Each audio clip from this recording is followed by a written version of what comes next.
9 years old. John Luke Pontiac. Yeah. And anyway, I got a call that Genesis was looking for a touring guitarist because Steve Hackett left the band. And so I was one of about 5 guitarists that they were looking at in the United States. And so they sent me a cassette with 5 songs on it. And 2 of the first songs were titles I had never seen before. And because they were working titles, they hadn't yet, they were just putting out the And Then There Were 3 album in 1978. And so these working titles didn't make sense to me, but I learned the songs nevertheless. The first song was called Calypso, which was kind of the style of the rhythm of that song, and that was actually Follow You, Follow Me. The next song was called 5/8 because it was in a 5/8 time signature. And that song was called Down and Out. That's also on the And Then There Were 3. Cool. Good songs. And then the next ones were songs I actually recognized. Squonk from A Trick of the Tail. Great song, one of my favorites. And Dance on a Volcano. Yeah. And Los Angeles. So every song got harder and harder to learn. Everything got more complicated as it went on. It was like pop, pop, complicated, complicated, progressive rock. So anyway, so I learned all these songs, and then they flew me to New York and put me up at the Plaza Hotel, and I went over to do my audition at 10 in the morning.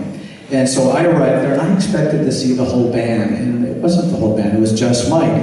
So I walked in, and there's this, 6'4", tall, thin guy that I can't understand. And he's kind of a mumbler. Sorry, Mike, I know you're hearing this. It is hard to understand. And even his wife says he's kind of mumbles. And anyway, so I'm talking to him, and we're getting along very, very well. And then he says, let's go over there and play. And there's 2 monitors like I have here. And then he has a cassette player like I have a computer. And it has these songs on it. Remember cassettes? Yeah. All your songs are disintegrating as we talk, And anyway, so he put that on, and then I played along with it. He actually had a pedal board there for me, which I didn't even have prior to this. And I played the first song, and the first song was Squonk. And we got through about 2 minutes of the song, and then he said, okay, that would be enough. He stops it, and then he goes to the next song. I played about 2 minutes of that song, and he stops, and he goes to the next song. And I'm thinking to myself, I'm not getting the gig. He doesn't like my playing because he doesn't want to hear me play the whole song. So we get to about the 4th song, he plays a little bit of that when he stops, and he says, I think you're the one. I think you're the one. I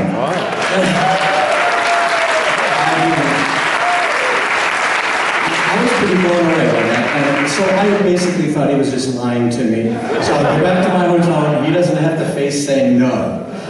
And he just won't call me. But he said, I'll ring you at the hotel at 5 o'clock, and I'll run through the songs that you should learn for the tour, because the rehearsals were starting in February, and this was December. And he put down a list of songs. We listened to some, and it was 26 songs on it.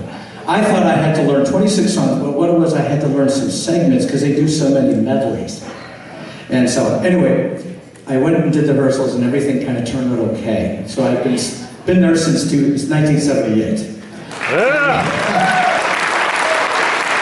Thank you. So then when Mike asked me to do this and open, of course I would do. He's the reason why I even have a really nice career and a house. Anyway, has nothing to do with this next song. This is one from it's a CD called Go, and this is called Heavy Heart.